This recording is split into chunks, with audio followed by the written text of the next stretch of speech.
ଆମର ଜଣେ ଭାଇ ଜଣେ ଇଏ କରୁଛନ୍ତି କ'ଣ କରୁଛନ୍ତି ବ୍ୟାୟାମ କରୁଛନ୍ତି ଯେତେ କଲେ କ'ଣ ମାଲ ପିଇ ଦେଉଛନ୍ତି ବିୟର ନାହିଁ ସେ ପିଆ ପିଇ କରନ୍ତି ନାହିଁ ପିଲା ବହୁତ ଭଲ ତାଙ୍କ ଦେହ ପ୍ରତି ବହୁତ ଯତ୍ନ ନେଉଛନ୍ତି ଏଇଠି ମୋ ସାମ୍ନାରେ ଜଣେ ଅଛନ୍ତି ଯିଏ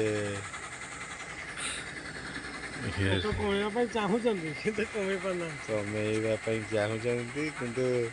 ମାଗଣା ଯାହା ପାଇଲେ ସବୁ ଖାଇ ଦେଉଛନ୍ତି ଏଇଠି ମୋ ପାଖରେ ଏଇନା ଲସି 30 ଟଙ୍କାରେ ପିଇଲା ଆଉ ସବୁ କେବଳ ଆମର ଭଦ୍ର ବ୍ୟକ୍ତି ଯିଏକି ସବୁ ଗଡ଼ବଡ଼ କରୁଛି କୁଆଡ଼େ ଗଲା ଫୋକସ୍ କର କ୍ୟାମେରାମ୍ୟାନ୍ ଫୋକସ୍ କର କରିଦେଲୁ ଫୋକସ୍ ଆଉ ଭାରି ପେଟ ବିକିଳିଆ ଏଇଟା ନା ପଡ଼ିବ ମୋ ୟୁଟ୍ୟୁବ୍ ଚ୍ୟାନେଲରେ ସମସ୍ତେ ଦେଖିବେ ଲାଇକ୍ ଆଉ ସେୟାର କରିବା ପାଇଁ ଭୁଲି ଯାଆନ୍ତୁ କିନ୍ତୁ ସବସ୍କ୍ରାଇବ୍ କରିବା ପାଇଁ ଭୁଲନ୍ତୁନି।